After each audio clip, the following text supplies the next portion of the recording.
Okay. Alright, next we have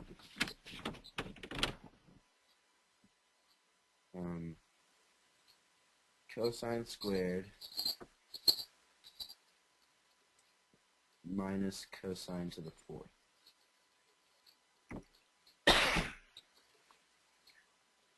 Okay. Well, we just take out cosine squared. What's left? 1 minus cosine squared. Now what? That's cosine squared times sine squared. And that, you're not going anywhere with that. Mm-hmm. That should be the final answer. You might want to check, just because all of these others have come down to one term, and this is two terms, but I can't ever recall simplifying cosine times sine to anything. Uh-huh. So I'm suspecting this is what the answer will show. Alright. Alright, here's a pretty big one. With 5 secant of theta plus 4 tangent of theta, and all of that squared, plus 4 secant of theta minus 5 tangent of theta squared. That whole thing square? Yeah. Like that?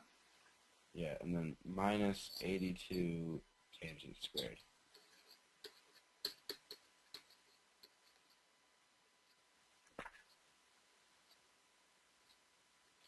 So the first one is 5 secant plus 4 tangent, that quantity squared, plus 4 secant minus 5 tangent,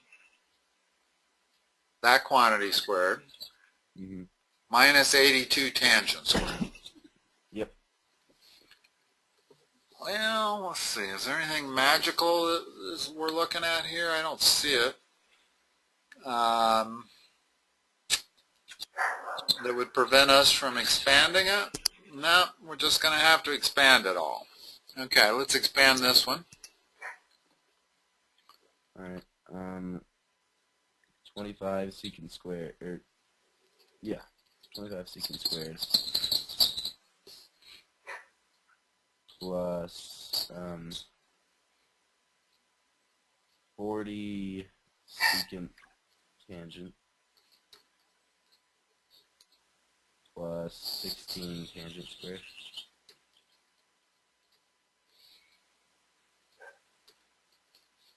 Plus 16 secant squared. Notice I put parentheses around it because I don't really need parentheses as long as that's a plus. But I use it for clarification, okay? Yeah. Minus 20. Yeah, 40. Secant tangent. Plus 25 tangent squared. Now I can get rid of the parentheses. And I still have my minus 82 tan squared. Well, this term cancels with that term. What have we got? We got 41 secant squareds.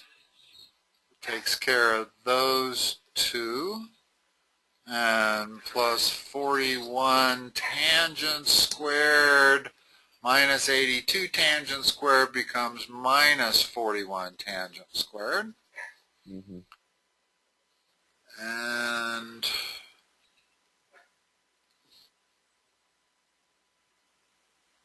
what's this equal to?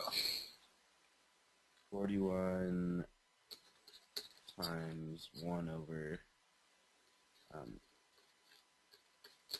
What's secant squared minus tangent squared equal to?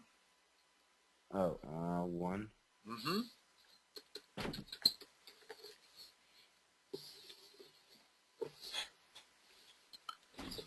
Okay. All right.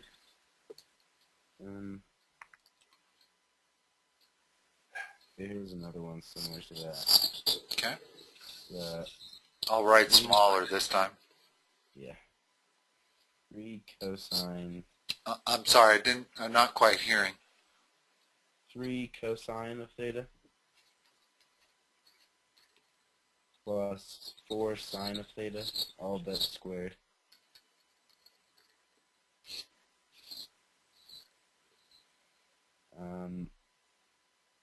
Plus 4 cosine of theta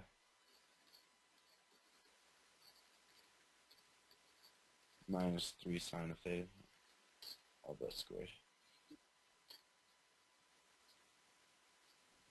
That it? Yeah.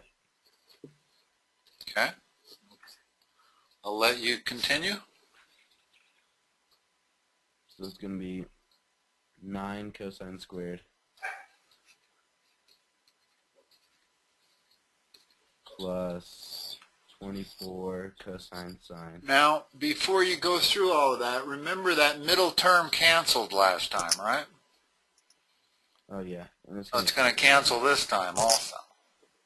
Mm-hmm. So you can forget the middle term of both of these. And let's just write this one and this one, this one and this one, knowing that the middle term is going to cancel out and save us some effort. Mm-hmm. I can't believe I'm suggesting this because this is the biggest mistake people make in algebra. It really is. In other words, if you're understanding what I'm saying here, that's what I'm suggesting we do. Yeah. Which is 25 cosine squared plus 25 sine squared, which is what? It's 25. And when I said the biggest mistake made in algebra, I meant this. You can't believe how many people want to do that. Mm-hmm. And so you can see that I suggested you did that. Yeah. The last thing in the world you ever want to tell anybody to do. But it did simplify it.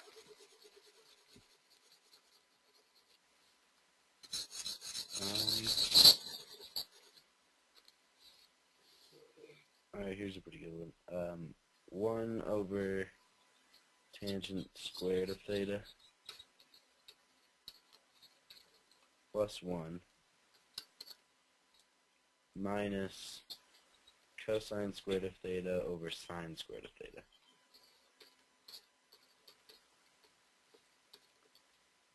Okay?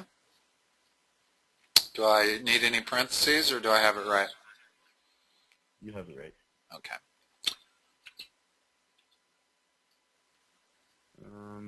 What would your first step be?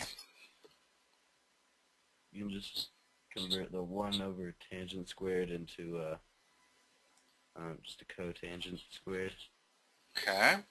which is cosine squared over sine squared. Well, we still have that 1.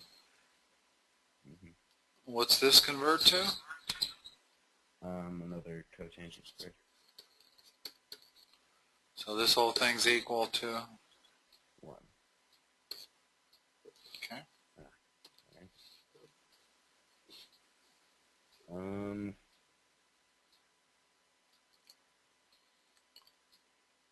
You can see what the purpose of these is. It serves only one purpose, and that is to really drill you on your trig identities. Mm-hmm. So I don't really have anything else that we've gone over, so I don't really... Okay. Well, we can certainly do a half-hour session tonight if you want. Yeah, that'll probably be best, because he gave us his worksheet, and it's pretty much all the same stuff. Okay. Are you feeling like you get it? Yeah. Okay.